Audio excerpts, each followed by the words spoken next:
Hello everybody, here is Lestat 606 for another session of poker at Pokertars NL2 Zoom, like we've been doing lately.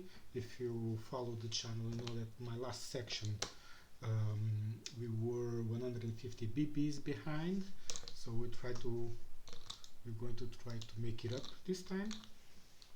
Hopefully we'll run a bit better this time. Thank you very much for following. One bad day doesn't mean that we should change anything, because poker has a bit of luck in it, so sometimes the gods are against us. No need to change anything too dramatically. When we string like weeks of bad results, then we need to go back and assess what you might be doing wrong. In this case, we're going to keep up the same ideas that we've been using for weeks now. That has been profitable, mostly. And let's see if we can avoid some bad beats today. Again, I'm playing 4 tables. I have some ideas of other things I could do to make it interesting for you guys. So if you'd like to see me do something different than this format, just comment down below, and I will try to improve the channel for you guys. Okay, so this is actually very aggressive for our pocket trees, so we need to let it go.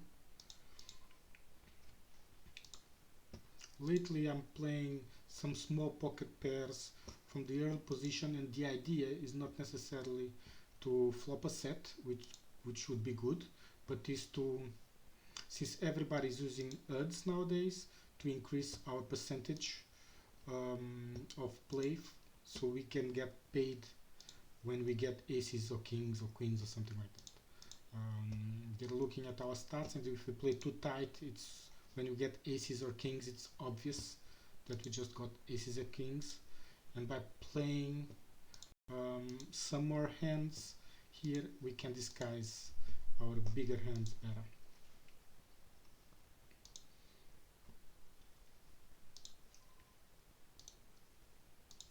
Okay. We need to be patient. It's one of the most important things in poker is being able to be patient and protect our hands and our money, keep ourselves away from difficult situations. This guy is a bit sticky. I've been playing against him. He likes to float a lot, so no need to put more money in the pot when he might just overplay his hand on the river. Okay.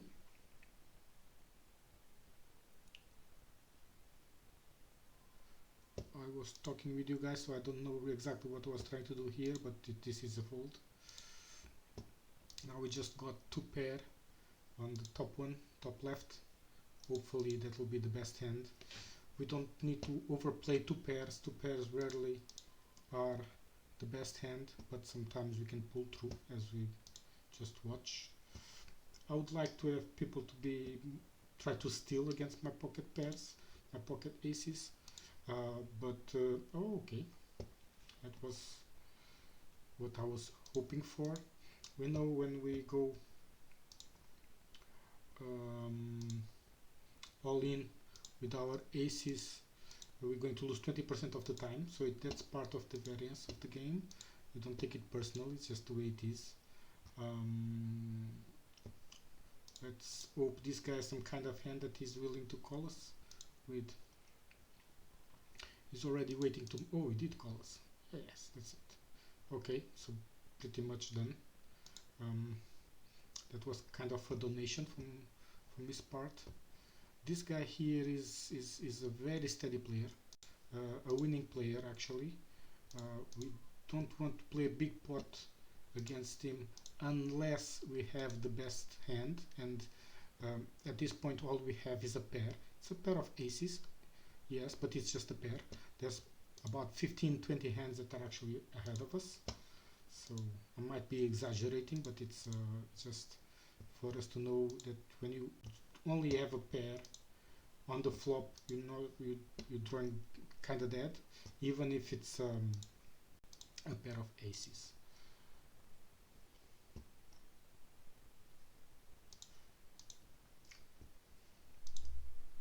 Okay, doing a bit better than last time. Hopefully we can keep this up. Again, I'm playing. If you feel that you're playing these small pairs on the early position and you get outplayed a lot, just don't play something above nines, above tens. That will give you more equity post flop. As you can see, you didn't flop anything reasonable, and then one of the sixes are actually a six of clubs, so we basically have one out to draw to a hand that might be losing anyway. So we didn't get action with our kings. That was a shame. Let's keep pushing, plowing through.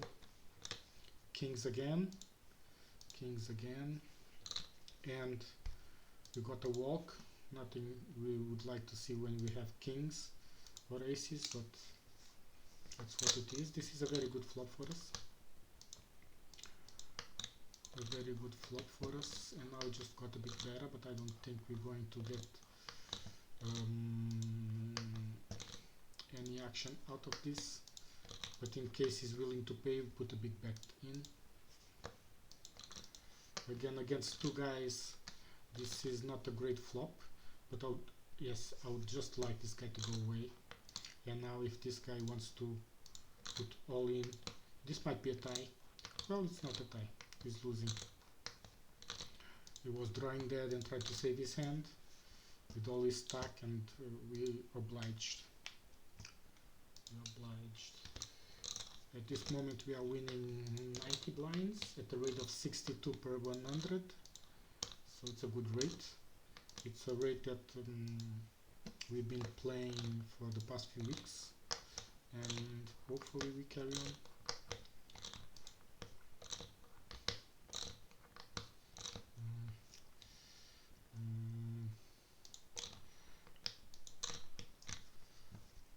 I don't have a heart, so that's why I fold over there.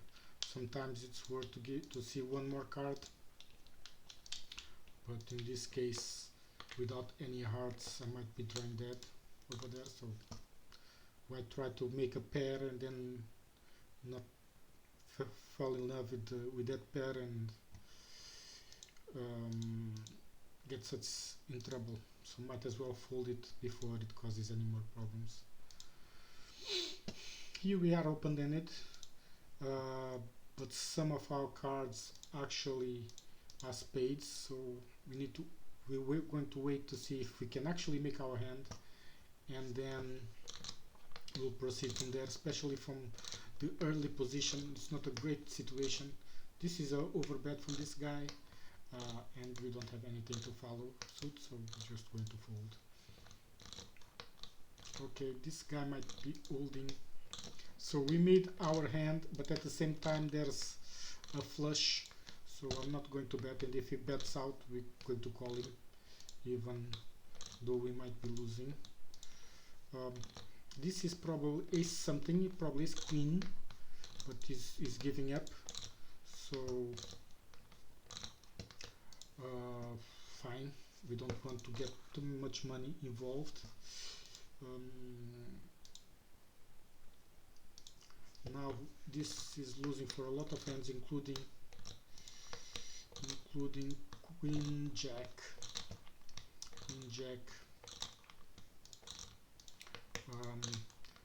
This is 20-bit blinds, so it's pretty much 60 orbits that we are going to give up if we make this call.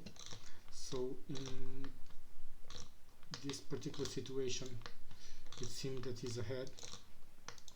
At least that's the way I see it. I'm putting him in his queen from the beginning, so it would be quite a shame to call just to see the ace queen when we read exactly that.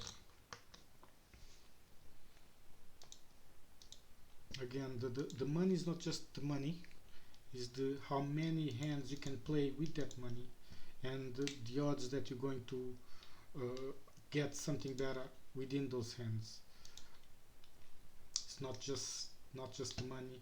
Again, this guy is very sticky, and he likes to make his hand on the river. So again, same thing, we don't have much, and we're probably losing against this guy unless you're willing to put a lot of money to shove him away. It doesn't pay. Okay, that's a very good result with a guy this sticky. He must be playing with a huge bankroll, which is always very good, so you can gamble a bit more without concern about whether you're doing making a good call or not. When you have a small bankroll, you need to be extra careful, because that's your livelihood, that's the blood that runs in your poker veins. If you run out of it, you simply die. So it's always better to have 200, 300, 400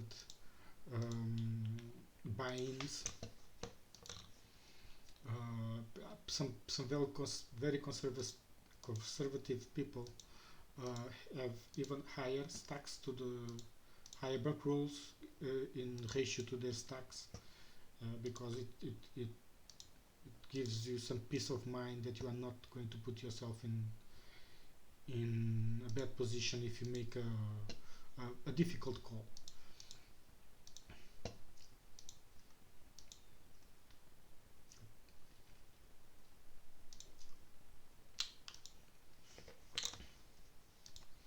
Okay,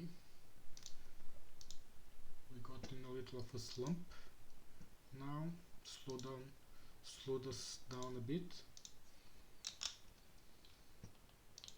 but we keep protecting our money, getting in with the hopefully the best side of things. Again, like I mentioned, with aces you have an 80-20 percentage of win pre-flop, and most of the time those odds, even though they're positive, they are not great. We want to go in, get our money in over 90% win. That means you need to flop something. Not only have a big hand, but flop something, so you're actually over 90%, 92, 93, 95%. Even if you have bad beats, they will be very seldom. We can use a bad beat once in a while, as you've seen in my videos so far. I had a bad beat with queens in one of my earlier videos, and that's the only case I remember. There's some small pots here and there where people at this level make crazy calls, but that's not really a bad beat. That's the game playing out as it should be. But when you get your money in with over 50%, 60, 70, 80%, and it doesn't turn out good, just know that it's how things work. We would like this guy to go all in again, but he's too smart for that. Good. Here we should be having the best hand, but this guy is also a very good player. Let's give it a small stab, try to win the pot right here, as we did. I want to apologize if sometimes my speech is not incoherent, or if my accent is not great, but it's actually a bit difficult to play 4 hands at a rate of over nearly 1,000 hands an hour and have a consistent train of thought. So I'm doing my best here, guys, and hope you enjoy it. Just bear with me when sometimes I don't make any sense. Well, we just made out straight, but again, this is far from the best hand, but it's worth a stab.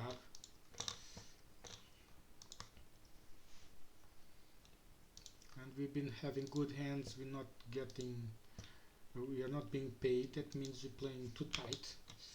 So sometimes you need to adjust just a little, not a lot. That's what sometimes people make that mistake. They want to change gears and they change gears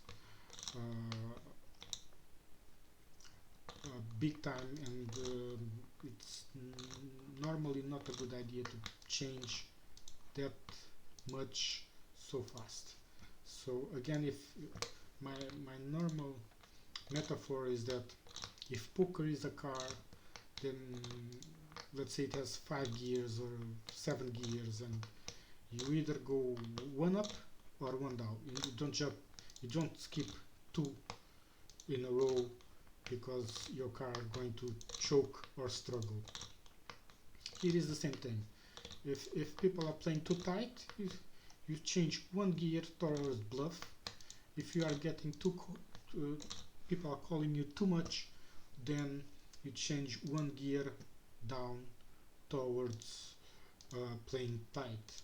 And you're going to shift throughout your session, throughout your days. You're going to shift slowly towards the best winning rate according to how the people are playing. Always paying attention with type of moves are paying, type of moves are not paying, what type of calls people are making. It's always good to have a mental image of these situations and use them to your best advantage.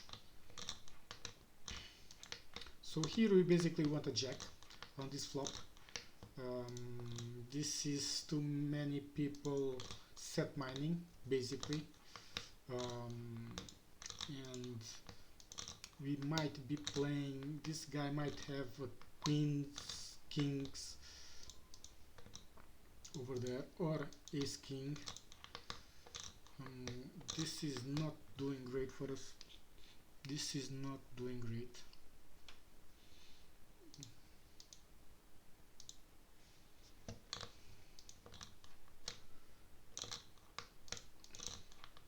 And okay, it's probably on ace king, ace queen, probably ace jack suited.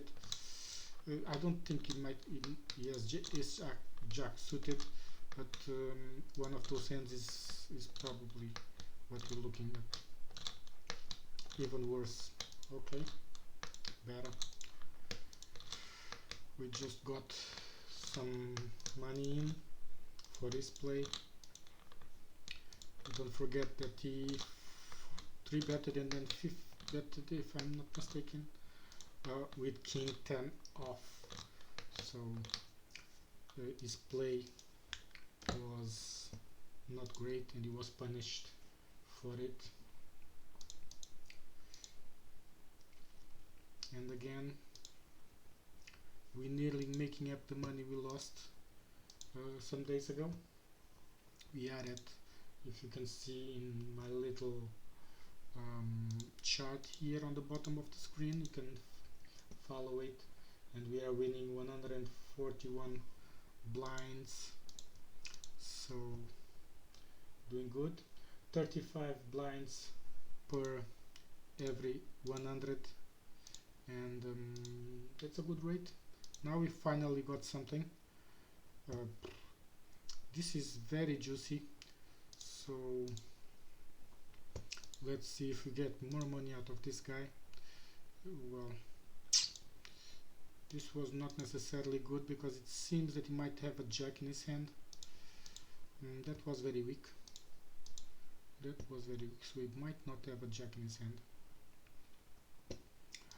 But I don't want him to draw out on me, and I want to take as much money out as possible. Even if he has king jack that we completely beaten, we would have one out. His stack was not too big for us to be concerned. It would do damage, obviously, but it's not big enough for us to be too afraid of his holdings.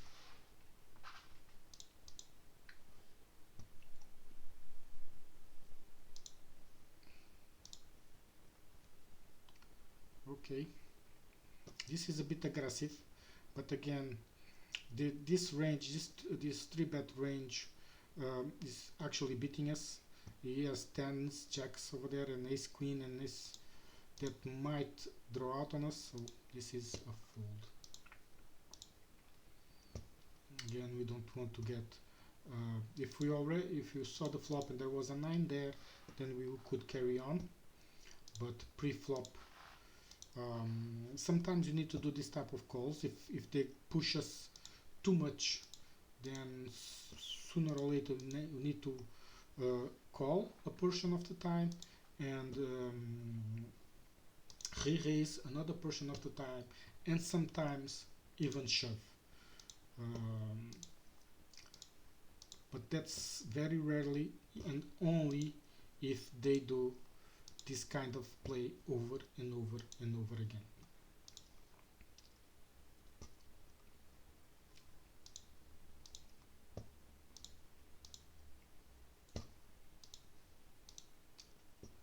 Okay, this was a good flop. Let's see if he reacts to a steal. If he has a top pair, he might react to a steal, and that's what we want. But again, good player, he didn't react to a steal.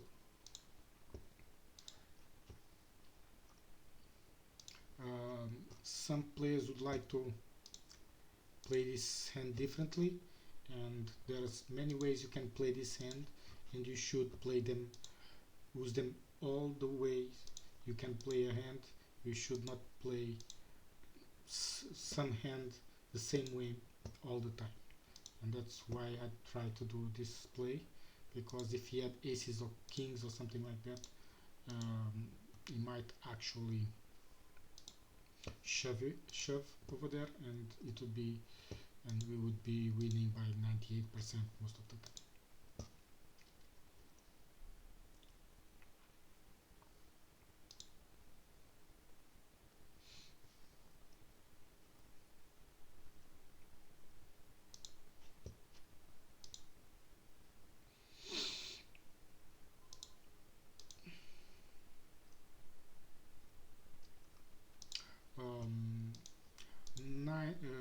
Jack 10 is actually the most drawing hand in poker because it sits right in the middle of everything. Only better than this is if it's suited. Queen 10 is basically the same hand, and generally you sit in the middle. This person is very tight and very aggressive, so don't have strong enough hand to play against the person that way. Let's hope we get people to play against us, and again, it's probably the third pair of aces that people decide not to play against us. That doesn't mean you're going to slow down playing aces. If you slow down, you're going to be outdrawn. You lose the opportunity to increase the pot, and you create the opportunity for your villains to draw out on you. So no reason to slow down, especially with big pairs. Obviously you need to be a bit more careful when we have kings or queens because there's about a 2% chance that the villains might be holding some bigger pair. But with aces, and there's also the psychological effect of losing with aces. Sometimes it can make you tilt, and if you can avoid tilting, it's a good skill to have, because no variance loses you more money than tilting. Tilting is your worst enemy, and you should actually practice not to tilt. It's a skill, and it's probably the best skill you have in poker, is not to tilt. So we just hit somewhat of tableau. We are not pushing through for some reason. Aces again. Again, I'm not going to slow down. I've been raising every aces, and again, wow.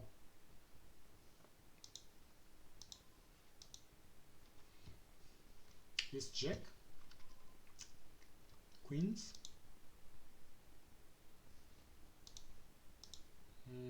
okay. He made the decision easy for us. If we had some kind of pair draws with straights included, we might be considering going for it, but generally we don't want to play big pots unless we have the nuts. Here, the raise here is designed to steal. That's pretty much what we want, because ace king is not going to hit that often, and we might have to let it go if we get too much pressure. You see, we didn't hit, and we get people that set manning or something, so it's actually not that big a hand, and this is okay. We got our king, but it's not that great, and we're going to try to take this to showdown and win it in showdown. And okay, so this was reasonably good win for a hand that was actually weak. That hand would not stand some pressure from the villains if they decided to apply pressure. Top pair, top kicker is just a losing hand overall. Especially as you go through the streets, it only gets worse. So let's try again. This is designed, if you can win this hand we will, but this is designed to get a call when we have aces. If they think they can do this often against us, we're going to make some more money later on when you get I can't really call with this. We are either behind with this range, or yes, some type of hand that can still beat us. So this guy is been sticking, and now there's a lot of things that he could hit, so that was such a weak hand. Okay, carry on. We are still making money.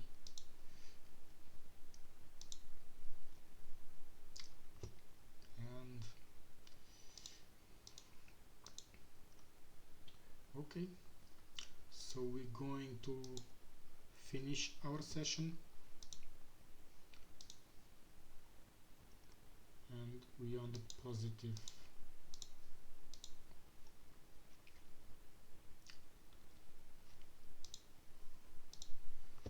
Okay, you see, this shove we have to call.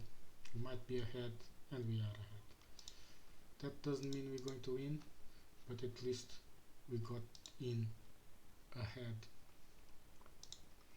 So now I'm going to close the game. Let's call, try to hit a 3. We didn't hit a 3, but we have a flush draw here. These 2 3s could be up there. That would be helpful.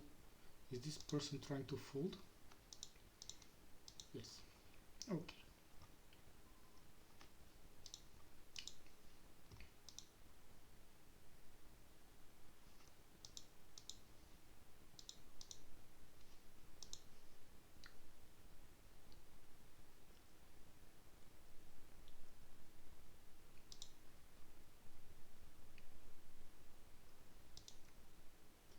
Fine.